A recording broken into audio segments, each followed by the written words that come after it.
Good morning. Good morning. There we go. Okay. Today's May the 7th.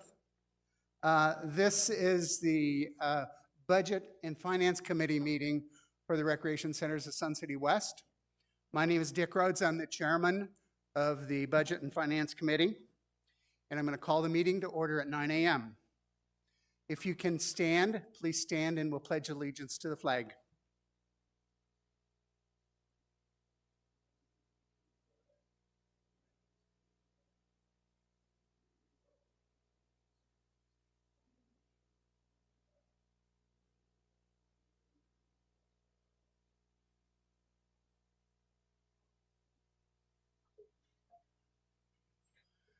We have a relatively short meeting today. Our agenda only has a couple items on it, but they're both very important. I'm going to establish a quorum. We have all of our committee members are either present or online, and let me verify that because I believe one of the members, Dwayne Parsons, is calling online. Dwayne, are you there by chance? Yes, Dick, this is Dwayne. I'm online and can hear you fine. Thank you and good morning. Morning. Present the minutes of the Budget and Finance Committee for April the 16th. And hearing any objections or concerns, we will move them forward. Thank you very much.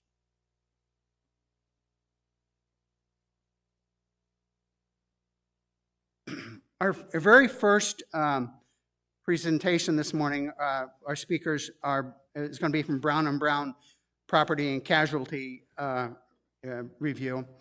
It's item 3.01. Cliff, do you want to introduce them or would you prefer me to do that? Oh, okay.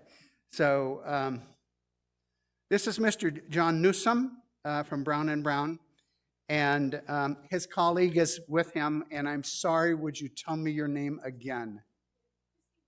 Christy Brown. Christy's from Denver. Okay, so if you want any advice from Denver, Christy's the person for you. Okay, and if you will go ahead, Mr. Newsom, and we're going to introduce you. Do you want to, you need to make some, Newhouse, yeah. It's Mr. Newhouse, yeah. Cliff, do you want to make any comments at all before we start? Sure, yes, this is John Newhouse. John, how many years have you been with us? I feel like this might be my 6th year that I've been coming down that here sounds about right. for this. Yeah, so John's been with us for quite a while. He knows our business. He knows the insurance business. His family has been in the insurance business for decades, and he brings a lot of great experience. And we're happy to have him on as our insurance broker. And he's going to go over our renewal and talk about some of the industry things that have happened, as well as some of the things specific to us that are driving our renewal. And with that said, I'm going to turn it over to Mr. Newhouse. Thank you, guys, and thank you, Dick, for the warm introduction and trying to get the crowd warmed up by making sure they're awake here, because this is insurance after all. And I do understand it's not the most exciting topic for a lot of you, but I've been doing insurance for about 35 years, so I do get excited about it. I work with a wide range of customers, anywhere from companies that manufacture glassware to financial institutions to property, real estate driven types of accounts. And so I currently am the president of Brown & Brown in Minnesota. I have a team of about 300 people that work for me there in Minnesota. My connection down here is we've had this account and we've had the pleasure of working with you guys for many, many, many years, and I got connected to it personally 6 years ago is when I got connected, and it's connected to our Phoenix office that we have here in Arizona. So that's the connection here that I have to the account. As was mentioned, I'm John Newhouse, and I oversee the handling of the account on behalf of our office. I work with Cliff and Pete and Terry directly on a day-to-day basis. Our job is to procure the insurance, the property casualty insurance for Sun City West. making sure that, number one, we're procuring insurance with carriers that are reputable and rateable, and they will pay claims in the event of a claim. Number two, making sure that it's at a fair price for you guys. We usually always try to make sure we keep our customers at the bottom 5-10% of the pricing curve. And then the third thing is to make sure that we have as broad a coverage available that the marketplace has to offer. So we have a number of resources within our company that at different times in the life cycle of our relationship that they would interact with your business. First is the Randy Raveling. He does the cyber coverage for you guys.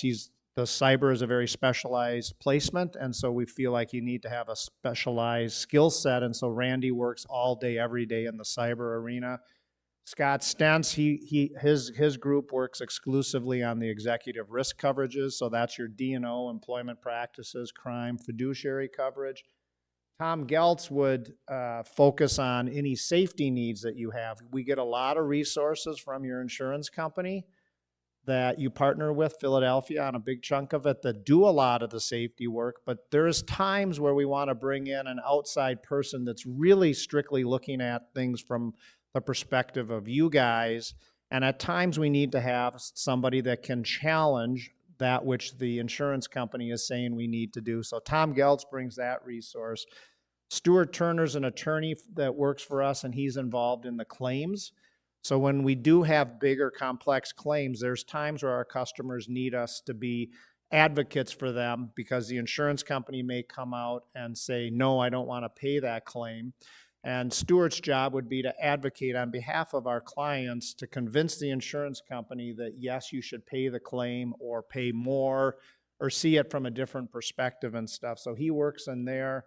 Nate Kuzi is on here. He runs the analytics. We don't do a lot of analytics work for you guys, but quite honestly, some of our bigger customers, we do spend a lot of time running different data sets. So it could be on a volume of workers' comp claims or the like. And so Nate would be in charge of that area. So that, and then Christy Brown here, she works directly with me on a day-to-day basis. We place the insurance with the insurance company, but then during the course of the year, there's a lot of activities that may come up. You may buy a new vehicle, so we've got to add an auto ID card. We may have a new relationship with somebody, so we have to send them a certificate of insurance to prove that you guys carry the coverage. And so there is interaction that's taken place between your organization and our organization on a regular basis during the year that we have to keep the flow of activity going to make sure that everything is in compliance and we're keeping everybody in a good spot. So that's kind of the team. Any questions there? I'll take questions whenever you guys want. We'd like to go ahead and go through that. Okay. And I then better we'll- speed it up then. How long do I have? As long as you need. We do not want a 3-hour meeting. We'll speed it up here a little bit. So just to level set everybody, to talk a little bit about when we started the renewal process, what were some of the level set items and relevant items that are important. One very important item is the property values that we report to the insurance company. And over the last number of years, the insurance company has done a number of analysis work on the various properties that you guys have. And they have asked us to gradually increase the values of some of those properties. Now that's due to really a couple of main reasons. One is construction inflation has been very high in the last number of years. So that's driven it up. And number two, some of our properties, we may have been insuring them before at a value, even before construction inflation came into play, at a value that was less than full replacement. And so what's important in the property insurance is what we call replacement cost valuation. So if the building we're in today was to burn down, the goal would be to replace it with like kind and quality. Now, this is a very nice property, but there could be stuff that is going to be needed to be upgraded and improved upon when we do that. And so it's important that we are always insuring your properties to the correct replacement valuation. So over the last number of years, the insurance company has said, you guys have to gradually increase some of the values. They wanted 3 years ago to take them up, 30% 3 years ago. And we said, can we do it over a number of years? Because it's a long-term relationship that we're talking about. And so that's what we were able to do. And so this year we've noted that they requested that we increase a couple of the properties up to 8.5%. And so if you look at down there, the total value last year that we insured of the properties that the community as a whole is responsible for is $56 million. This year, again, some of them went 8.5, some of them we kept them flat, but the total went up to 61 million. And that will be part of the function of what drives the total cost of your premium. The 56 to the 61, we're going to end up having to pay more for that. The next thing that's important is the various revenue sources that you guys have here. Those items are measurements of the liability exposure, and so I think there's probably upwards of 20 different revenue sources that we take a look at, and 2 of them were up pretty significantly, 8.3%, the liquor sales and the bowling. And I only highlight that because both of those generate greater claim activity than some of the other revenue that may be generated by the business itself, okay? Brown & Brown, we went to the insurance marketplace and we approached 19 different insurance companies on your behalf to make sure that we were at the very bottom from the pricing curve and stuff. So those 19 insurance companies, they all have the ability to write either part of or the entire risk of your account, and we ended up with the existing partners that we'll present here in a minute. I'll give you guys, I'll give a quick update on the state of the marketplace. Some people really enjoy this, and I can get as granular, but I've only got a limited time here. But the property marketplace, let me move it forward here. The property marketplace, for the last 6+ years, the property marketplace has had substantial losses. We all hear about hurricanes. We all hear about earthquakes that take place. A new major event that's been taking place is derechos. So those are storms in the Midwest that come through and major hail damage. And so the property insurance, if you just look at that specific line of coverage, that line of coverage has been losing money. So they would take in $1 of premium, and the last number of years they've paid out like $1.05, $1.10, $1.20. And that doesn't last for the long term. And so the insurance company has to raise the rates to get that to be more of a fair trade-off. And so there's been pressure on the property marketplace. I mentioned the loss ratio. The other pressure point is insuring the properties to proper replacement valuation. I mentioned that we've been working to increase that. Most insureds, most clients like you, do not insure to the correct valuation. And so the industry has been trying to get everybody to increase it to the correct valuation. The casualty marketplace, I would break this up into 2 lines of coverage, basically, the general liability and the auto liability. Those 2 lines, the auto liability, quite honestly, is one of the worst lines of coverage right now. In fact, I think last year in 23, the auto was the worst line of coverage. I think right now the worst line of coverage is probably personal lines auto. So those of you that are renewing your auto coverage, that's the worst line of coverage in the industry right now. But the auto, for the last 8 years, for every $1 of premium collected, they've been paying out $1.10. Even though every year they're increasing the rates, the losses keep coming. And why is that? One is the cost to replace the autos continues to increase. You have a fender bender and you smash your front bumper. It used to cost $500 to put a new steel bumper on. Now when you smash your front bumper, it's plastic and it's $1,000, and then there's $2,000 of electronics that have to get replaced. So that's a driver, a big driver of it. Another major driver of the auto is the large catastrophic claims. many of you guys may read in the news about auto claims that some trucking firm hit some young family, and they're going to have a lawsuit and they're going to win $50 million or something like that. And so anytime autos are involved in claims and they can get that claim and present it in front of a jury, it's going to drive up the cost of the potential settlement of that claim and stuff. So big pressure there. The general liability is the other line of coverage that takes place. That is not as bad, but it still is experiencing quite a bit of pressure for many of the same reasons that I mentioned just previously about the large verdicts that go against the insurance companies. The insurance companies, when they end up having to go to trial, they're an easy target, and it's like, it's just insurance. Let's just get them to pay $10 million, $20 million. Well, the reality of it is, insurance is the theory of many paying the losses for few. And if the large numbers keep getting larger and larger, those that are paying the premium are going to have to keep paying more and more for that. So we continue to see pressure on the general liability.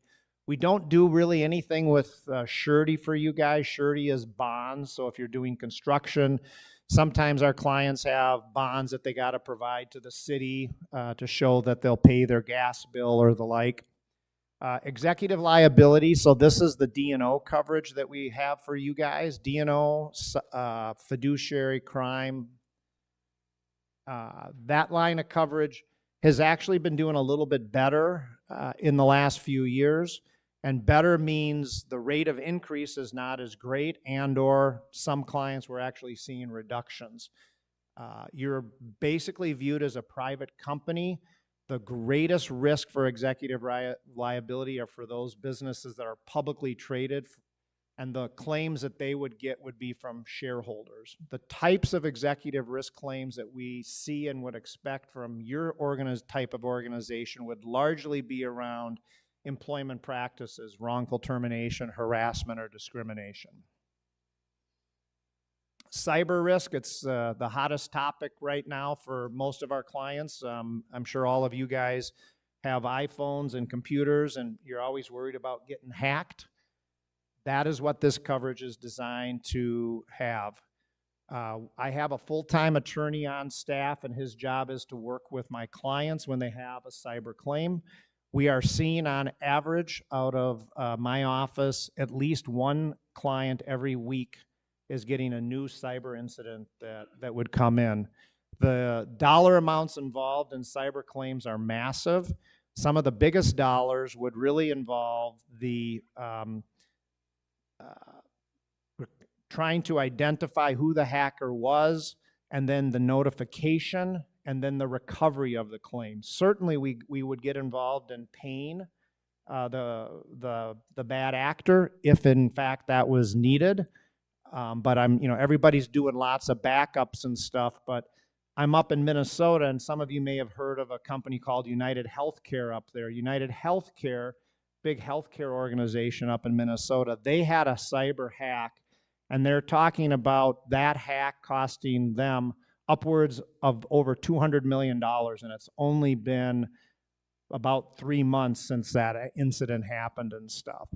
And the hackers are looking to get personally identifiable information, so they're looking to get information around the people's health insurance, driver's license, Social Security, and stuff. So that has had substantial increases over the last number of years. That line of coverage has stabled out a little bit.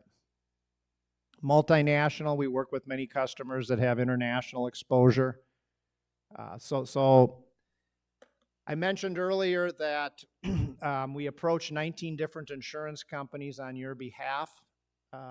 Kind of what our goal is every couple of years is to go out to the marketplace and try to identify potential carriers that could be competitive and could offer all the coverages. There's a couple of ways that we can try to verify that, in fact, we have you priced at the lower end of the pricing curve. One way is to go out to a number of carriers. And when I go out to them, I present to them your account, and we talk about the benefits of the account. We share with them the losses. the great management, the active board that you guys have here. And then we also give them targets. We know what the existing price is, and so I give them targets. You know, if you're paying $100, I tell them, you know, you got to be at $90, $95. Because I don't think it makes sense for you guys to move your business from your existing partner unless somebody wins it outright. They've got to win it, and probably by at least 10% in my mind. That's a reason to move, because it's a challenge to move to a new carrier for you guys, because new carriers could come in and have different questions on safety issues or challenge us on different things. And so we give them targets, and as you can see, none of them ended up being as successful as your existing trading partner. So here is a high-level overview of the total premium, and if you can see on the far left-hand side of the slide there that last year you paid a total of $540,000 for your premium based upon the various lines of coverage that I show there.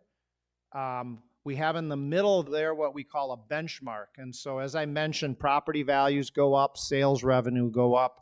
We try to take the increased exposure and say, if we kept the rates exactly the same, what would have happened? And so it went from 540 to 578. And then because of the rate pressure that the industry has, that I kind of talked about briefly earlier, combining the increased exposure and then the rate pressure that is in the marketplace, the premiums went up to $638. Here is a graphic. I actually think this is the most valuable piece of information for my customers, is a picture of how much insurance are you guys buying. And so if you look there, the general liability, for instance, we have $1 million of coverage with Philadelphia, and then we've got another 10 with Philadelphia, and then on top of that is another 10 million with HDI Global, so that gives us 21, and then another 5 million on top of that to give us a total of $26 million. So if we had a general liability claim that came in today, you would have as an organization $26 million of coverage to pay that injured party. And a general liability claim could be that somebody comes onto your property and slips and falls, on the property down by the pool deck or something like that. The next line of coverage is employee benefits liability. This is a small coverage. I refer to this really as HR E&O. So we fail to enroll someone in one of the benefit plans. And again, $1 million in initial coverage, but there would be a $1,000 deductible there. And then you've got the $25 million of coverage that would exist there. And usually what I see for employee benefits liability is you end up failing to offer somebody COBRA benefits and they have a claim or something like that, or life insurance for one of your employees. The next line of coverage we talk about is auto liability. We've got $1 million primary limit there. We have 120 plus vehicles that we insure for you guys. Each of those vehicles has a $1,000 comp deductible and a $1,000 collision deductible. And again, you've got $25 million of coverage that would exist there.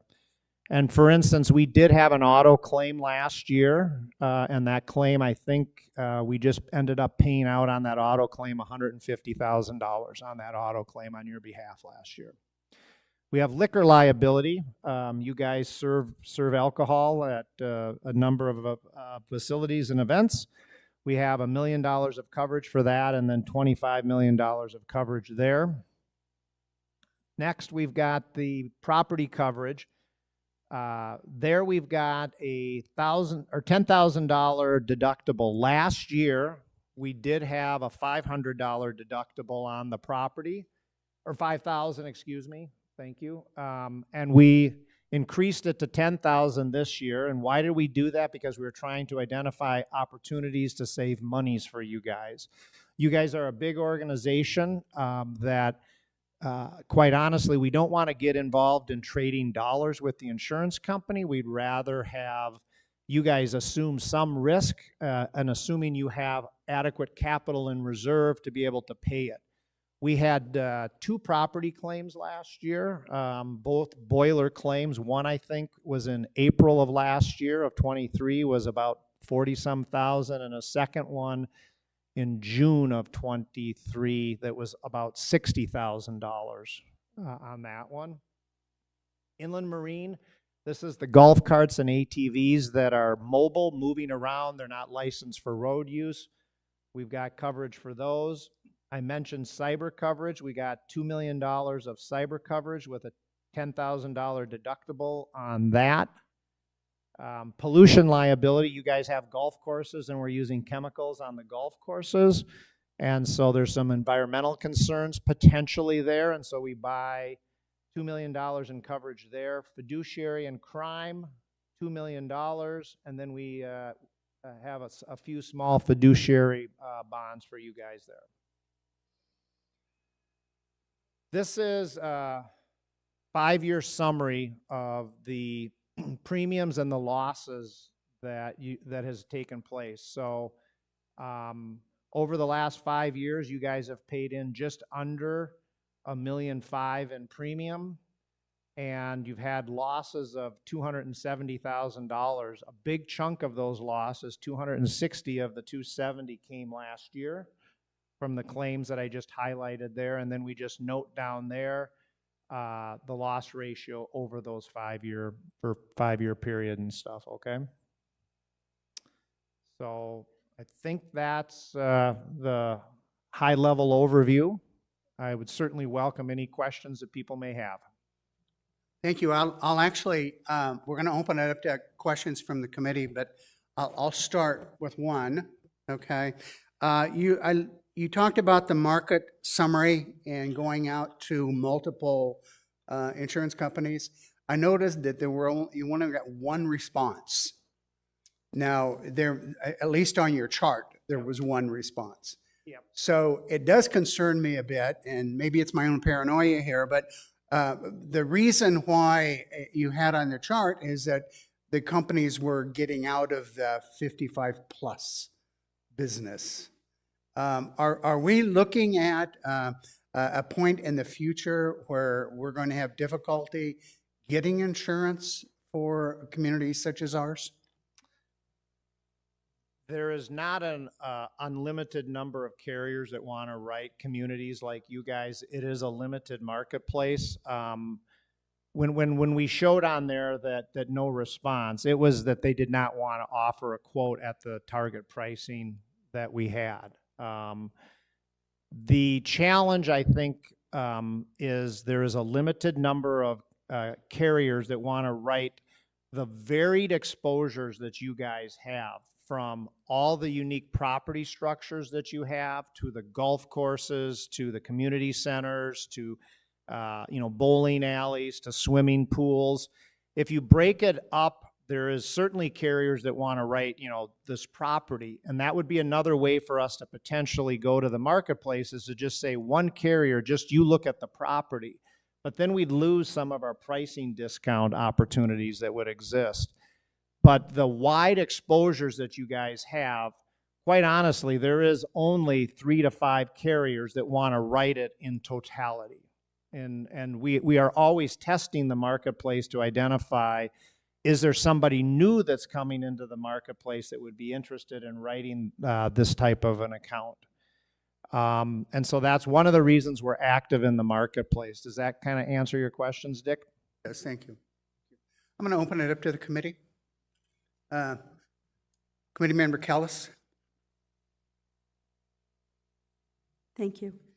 On the market summary, the last 2 vendors that you went out to both say unable to compete. Was that because they're less than that 10% threshold that you're looking at, or were they way overpriced?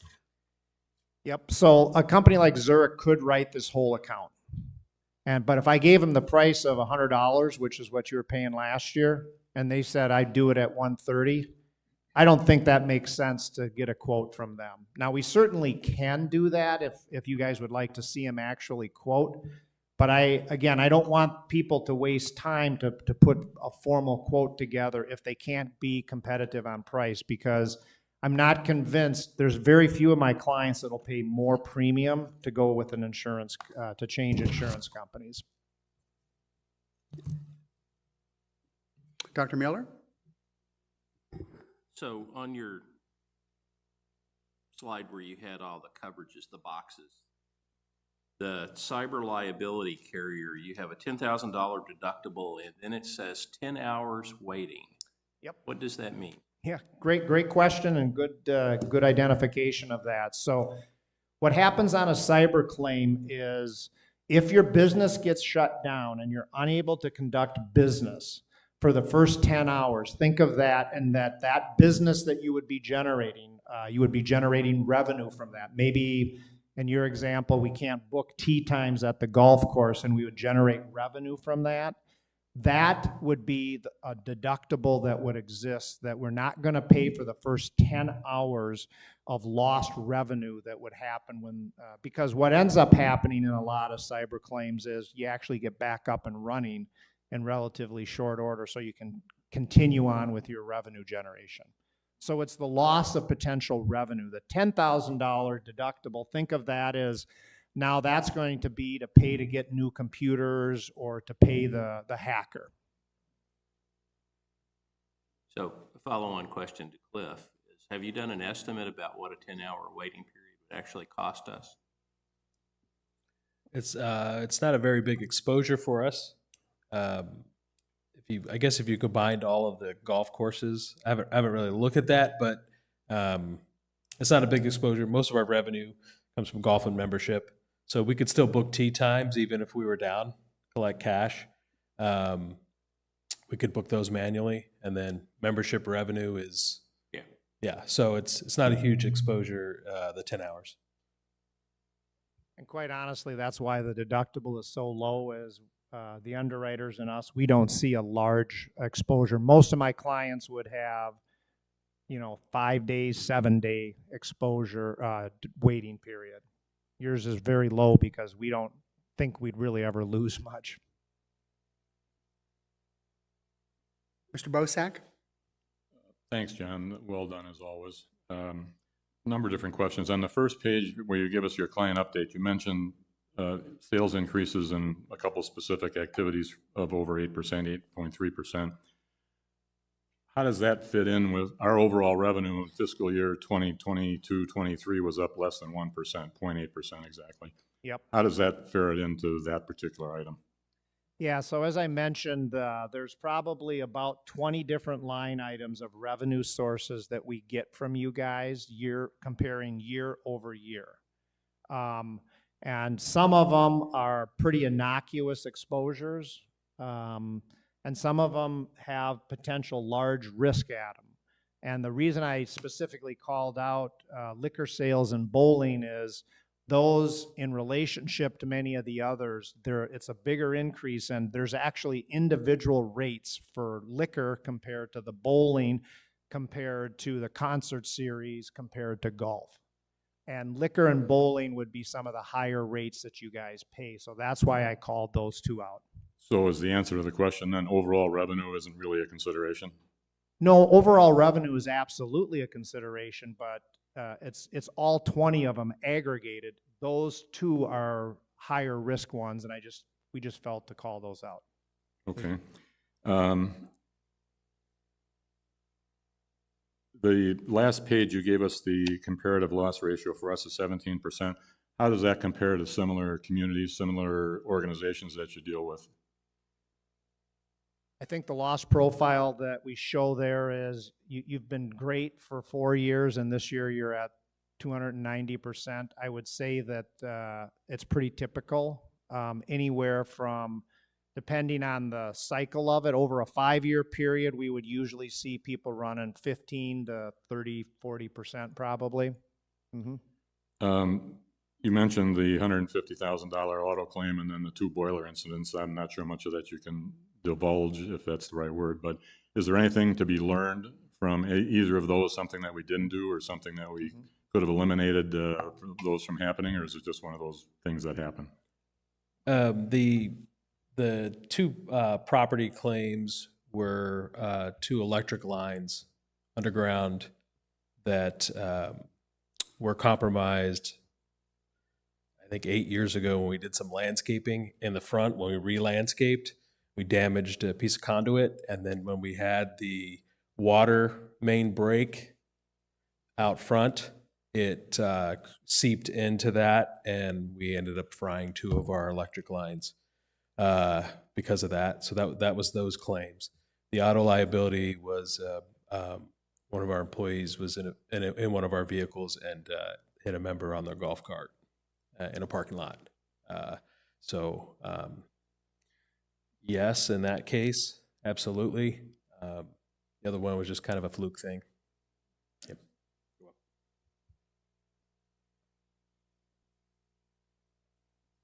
Mr. Parsons, do you have any questions? I don't have any at this time, Dick. Thanks. If there's no other questions from the committee, I'm going to open it up to the floor. Anyone in-house would like to speak? Okay, is there anyone online, Christy? No one online. Thank you. There are plenty of people online, no questions. Excuse me. All right, well, we thank you very much for your time. We thank you for coming out and talking to us, and we appreciate the thing. Even though it's going to cost us $98,000 more, you know, we understand that. Well, no, I thank you guys. It would be very important for me to acknowledge, I thank everybody in this room online for your continued trust to allow us to work to place your insurance. We take that fiduciary responsibility very seriously. It's important for us to make sure, again, I'll go back to where I started. It's important for me to make sure that I have you guys placed with insurance companies that'll pay claims when you have them, that are priced competitively and have the broadest coverage available in the marketplace. And we take that very seriously. And we're very grateful for your continued trust. And I'm sure the remainder of the meeting has something much more exciting than insurance to talk about. But just think about this. For the rest of the day, I'm going to have more insurance conversations. So thank you, everybody. Thank you. If it's any consolation, we have financials to go through, so they will be equally as exciting. I think you guys are doing pretty good is the way I understand it. It's being well managed. So thank you guys. Appreciate it. Thank you, and have safe travels.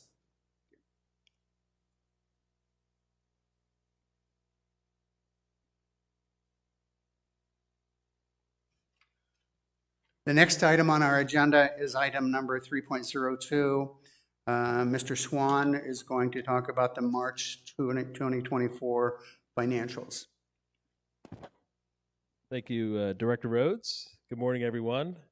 This portion of the programming is also known as the exciting portion of the B&F committee meeting. So, all right, let's get started. So we're going to present March year-to-date on the 21st. At the meeting on the 21st, we'll present April year-to-date financials.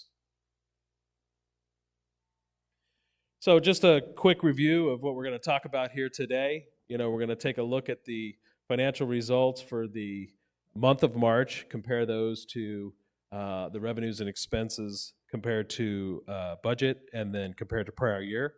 And then we'll move into year-to-date comparison in those areas. And then we'll move down into the capital section and talk about things impacting the reserve fund, essentially, down in the capital section, and as well compare those to budget for the current month, and then year-to-date, and then prior year as well. And then we'll move down to the capital improvement budget, talk about that, and then wrap it up with the fully funded balance. So taking a look at the income statement for the month of March, finished out, compared to budget, we finished out 19,000 unfavorable on roughly 3.4 million in budgeted revenue for the month of March. I will say impacting membership was a big driver to that was our tenant fees had gone down for the month compared to prior year for the month of March. So that was the big mover in that category. And then down in the rec and events, a big portion of that was due to some of the events, a deficit compared to budget and compared to prior year, but a larger portion of that was some investment income that is just a timing issue that will recover in April. But overall, 19,000 unfavorable on 3.4 million. Looking at the expenses for the month of March, finished the month of March compared to budget at 112,000 favorable. A large portion of that coming from wages and benefits. And again, we had budgeted a $1 increase for minimum wage. Minimum wage came in at a 50-cent increase, so there's a favorable factor within that number in that. And then we also have some open positions that we budgeted for in landscape that we're paying for down in repairs and maintenance. And you can see repairs and maintenance is, well, for the month is favorable, but year to date is unfavorable. So that's driving some of those salaries and wages favorability in that section. But 112,000 overall favorable on 2.3 million in budgeted expense. So for the month of March, total operating cash inflow of 1.2 million, which is 93,000 favorable to budget. Comparing to prior year, 135,000 favorable for the month of March. Switching to year to date, 57,000 favorable on revenue. Looking at expenses, 317,000 favorable. We talked about the repairs and maintenance showing an unfavorability. That's due to those. We had 5 landscape positions that we're subcontracting those, so we're seeing the impact down in repairs and maintenance, as well as our pool chemicals and pool supplies are running unfavorable to budget as well. And then utilities was favorable for the month, which is good because we kind of made up a little bit of ground there. That was really tracking negatively through January, but we're starting to see a little recovery there. But 317,000 favorable overall. So with the revenue favorability and expense favorability, 374,000 favorable compared to budget through March. And then compared to prior year, 300,000 favorable compared to prior year. Looking at the operating expenses, a couple of big movers in there impacting the expenses year over year. Of course, wages and benefits, we have those budgeted increases there, but that's driving 778,000 of the wages and benefits increase. And then looking at utilities, obviously we've talked about it for the year so far. It's the the heat wave we had in the fall and then the increased rates, but we are starting to pull that back into line. Okay, switching down to the capital section. So APFs, 174,000 favorable compared to budget. We're right on budget for our estimated reserve fund allocation.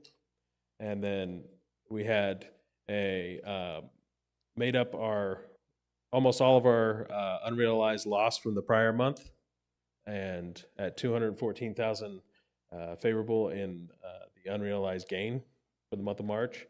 And then down at the bottom, it says gain loss on sale of assets and grants. So those were the Arizona Office of Tourism grant funds that we were able to take into the income statement because we completed those projects. Those were paid for in capital funds, and then we received the money, capital improvement funds, and then we received the money and booked it down in the capital section to offset. 614,000 favorable compared to budget in the capital section. Compared to prior year, we're 210,000 favorable on APF fees. Looking at the unrealized gains and loss, we had a better month in our reserve fund for the month of March last year, but looking down in that same favorability in the grant funds that we took in. So 60,000 compared to prior year, unfavorable.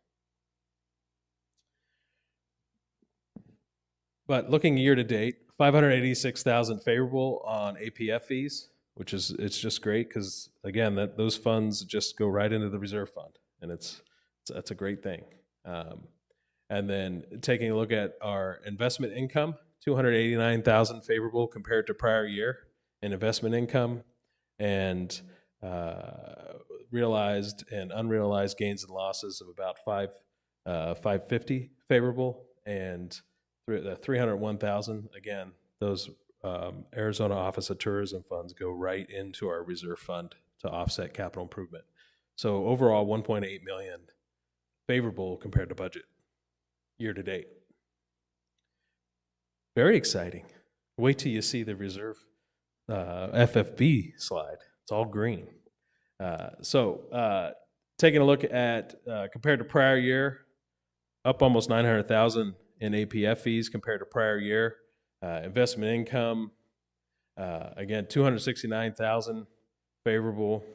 Unrealized gains for the year of 806,000, driving 863,000 favorability compared to prior year, and then for a total of 1.378 million favorable to prior year in the capital section. Talked about the APF fees. We're running 30 APFs higher, and then with the $800 increase in the APF fees, that's driving the 861,000 increase over prior year in APF fees. Reserve fund, again, 663,000 favorable, which is awesome, and then you add in that investment income, and made up quite a bit of ground in the reserve fund this year.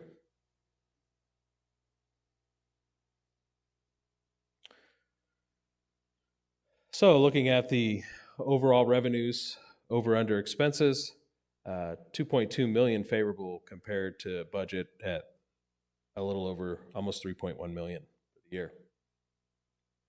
Compared to prior year, almost 1.7 million favorable compared to prior year. So let's switch to capital improvement budget, give an update on that.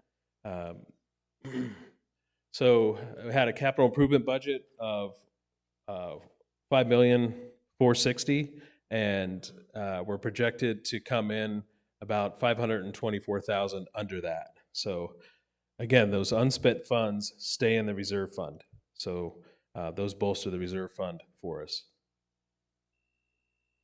And then this is a detailed list. The highlighted items are completed projects. But with the PO'd items, you can see the items that have been PO'd and completed, you can see that $524,000 positive variance in our capital improvement budget. Switching over to the allowances, 400,000 budgeted. For allowances, we have 132,000 unspent through March. I will say we had a GM Ops meeting yesterday and talked about some allowance funds we're going to need for some equipment and some repairs that were unexpected. And so you'll see those hit. One of those is a $17,000 well pump.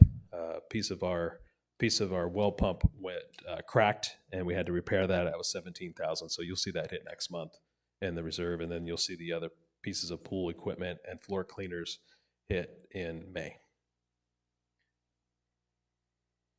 As always, we provide a detailed list of what we spend on allowances. This hasn't changed for the last couple of months, so there's no changes here for the month of March. So, of course, it's all about the reserve fund. So let's take a look at the FFB percent. And you can see full of green writing, which is always a good thing. And all these items that you see in green have positive impacts to our reserve fund. And you can see that we budgeted 49%, and we're estimated to come in at least 49% FFB by the end of the year. And that concludes the March financial presentation. Cliff, you saved the best for last on that FFB. It's very exciting. Do we have any questions from the committee? Mr. Bosak? See, Todd left, he knew what I was going to ask. Oh, I see we're trending kind of the same place we were a few years ago with our payroll to budget. We're banking dollars probably because we're being short-staffed. yes. And we're going into, I only say budget because I know you've taken the minimum wage increases into account, so the budget is what I'm focusing on. But do you know where we're at in relation, because we're coming into our busy season when all the work has to be done during the summer. And if we're really, really short again, we're going to pay for it. Where are we at? I say Todd's got, I think, we just presented this Kristen left too. yesterday. She was the next one. I think in terms of the Open spots. golf maintenance positions, we have 5 golf maintenance positions open. That's terrific. Yes, greenskeepers and irrigation person. Great. Yeah, so we're doing pretty well compared to recent prior years in that department. So yeah, we're doing well. We got a couple other administrative positions open and those types of things, but yeah, doing well.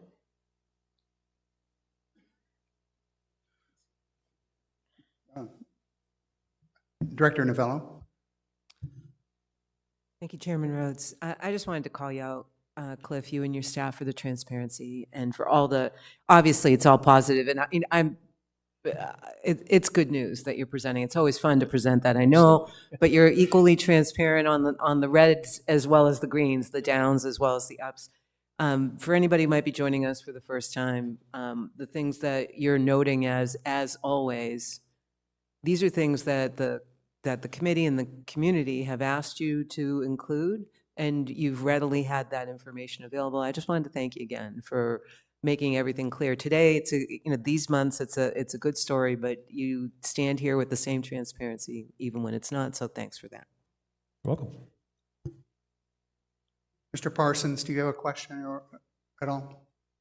I do have a maybe kind of an odd question for Cliff, Okay. but it relates to trends that if you're seeing any unusual trends with the snowbirds leaving, for example, leaving sooner than they have been due to the, could be the possible hot weather, year after year, it's getting hotter and hotter, or the snowbirds leaving sooner and sooner, and how is that impacting revenue if you are seeing any of those types of trends? Have you noticed anything like that? Oh, that's a good question.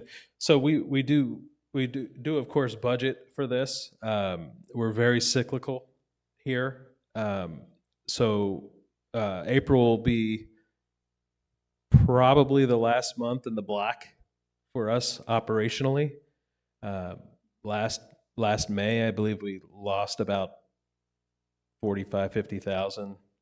And then last June, I believe it was about 200,000 loss. So as far as abnormal, I would say nothing really unusual or abnormal. But I will say more and more people are staying than leaving. And we see that trend, and we have seen that trend. And that will probably continue. And so, but yeah, we're very cyclical. We definitely take that into account when we put the budget together. I'd say the largest impact is golf when that happens. The golf rounds go down, the revenue goes down, and we see it there. Of course, the membership revenue is pretty steady. I mean, we do have ebbs and flows based on when people purchase their homes and that type of thing. But mainly golf is where we see the largest impact.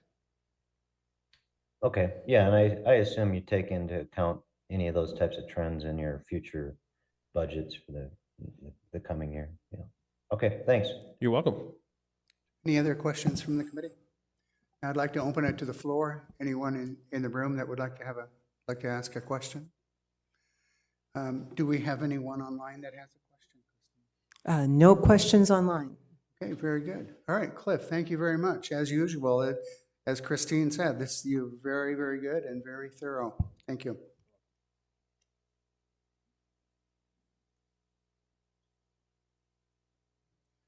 The next item is item 3.03, and this is informational purposes.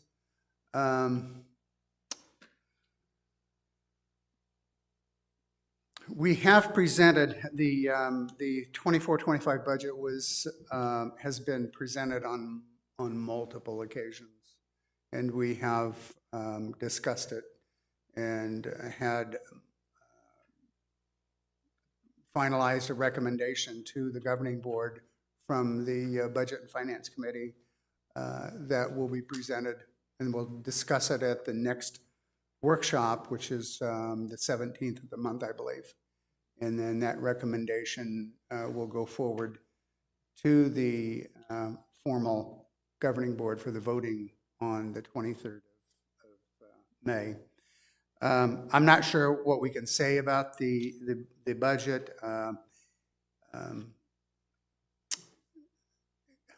Cliff, do you have anything? Yes, if you would like to go ahead. Yeah, so the last governing board meeting, the board voted on the capital improvement projects to be recommended in the final budget to be voted on. And so the only changes to this budget reflect those capital improvement changes. And just a summary of what those were is on the new capital, there were two projects, the library planning of $100,000 and the Kuntz planning of $50,000 that were pulled out of the budget. So those are reflected in the numbers in the new budget packet. And then on the repair and replacement side, there was the softball fence at $495,000 that also impacted the budget. I will say the net impact of the reserve fund was the same, was equal because it stayed in as a project. And you'll see that, but it got moved to 2029, aligned with the turf on the reserve study. So you'll see that in the packet, in the capital, the 5-year capital plan, repair and replacement plan. So you'll see that reflected in here as well. So it had a impact to the reserve, that fully funded balance in 2025 because the money stayed in the reserve fund. It didn't really impact the FFB percent because it stayed in the repair and replacement as well. So the net impact was 0, but it did impact those numbers. And then the $150,000 would be just those funds just stayed in the reserve fund because they would not be spent for new capital. So those are the only changes. Thank you. You're welcome. Does anyone have a question for Cliff? Anyone in the room have a question for Cliff? Mr. Parsons? No questions. Okay, none online? None online. Okay, well, thank you very much. We appreciate that. That concludes our new business, and it concludes all of our agenda items. We're going to go to committee comments. Before we do, I'd like to put some closure to an issue that we have been struggling with for a long time. It's not closure. This is a continuation of the analysis of the issue. For those of you who attended the BNF meeting on April the 16th, we had 2 presentations, one from pickleball and one from tennis. The intent of that was to help give us additional facts in making the deliberation of a decision regarding resource allocation. The original purpose, the original intent, is that would also be presented to the Properties Committee and to charter clubs. That decision has been changed, and those presentations will not be presented to properties or charter clubs. Instead, the decision is going to be deferred to some long-range planning initiatives that will begin My sense is it will begin at the beginning of next year. So there will be some serious consideration to the implications and the decisions to be made regarding resource allocation, regarding long-range planning for issues, not just for pickleball and tennis, but for all of our community initiatives. So to that, if you're looking for that to be presented at charter clubs or at properties, there will not be any more presentations like that. Okay. So now I'm going to go around the dais here and ask for committee comments. Committee member Kellis, I want to start with you. No comment. Mr. Bosek? Dr. Miller? I don't have a comment, but I do have a question. You said at the beginning of next year in terms of planning, you're talking about next fiscal year or next calendar? Yes, yeah, our year ends in June. And so that's when the committees dissolve, new committees will be appointed. And usually it's the first week in September when we reconvene the committees. And it's my understanding that's an initiative that's going to be brought forward at that point. Mr. Davis? No comment. Director Novello? You just mentioned committees being formed. Next year, I'll have the privilege of serving the community as its treasurer. I was elected at the last governing board workshop to that position. So starting in July, we'll be forming the Budget and Finance Committee for next year, and I will be privileged to chair that committee, excuse me. For anyone who's listening or anybody here, I urge you to please not only continue to participate, but please consider joining the committee and submitting a committee application. If not for the thrill and the joy of budget and finance, and I mean, how much more thrilling can it be? We have 4 standing committees today, and we have some other committees that Chairman Rhodes just alluded to, special committees that may be formed. Please go online and submit an application. If you need the specifics of where to find that application or need any help with it, feel free to write to me, christine.novello@suncitywest.com. I'll be happy to guide you. If you do not have the time to step up and join any of the committees, please remain involved, but we would love to have you participate. The deadline for that is May 15th, so it's coming up. So please pass the word to your friends, apply for a committee. We would love to have your time and your expertise. Okay, and end commercial now. Thank you. Thank you. Commissioner Bignato? No comment. Mr. Parsons? I have a question, not a comment, and maybe it's premature to be able to answer this question, but has there been any recommendations that the BNF committee has given to the governing board that they have rejected? When you say rejected, the governing board has the authority to consider our recommendations and either to accept them or not accept them. But the only recommendation that's on the table right now is the one where we have recommended approval of the FY2024-25 budget.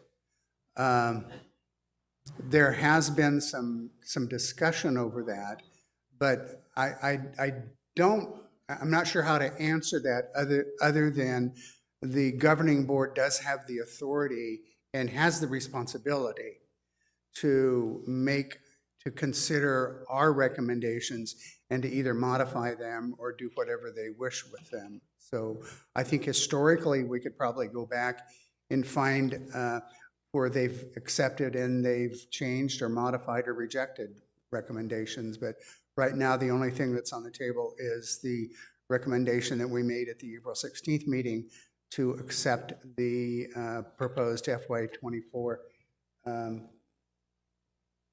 to FY24-25 budget.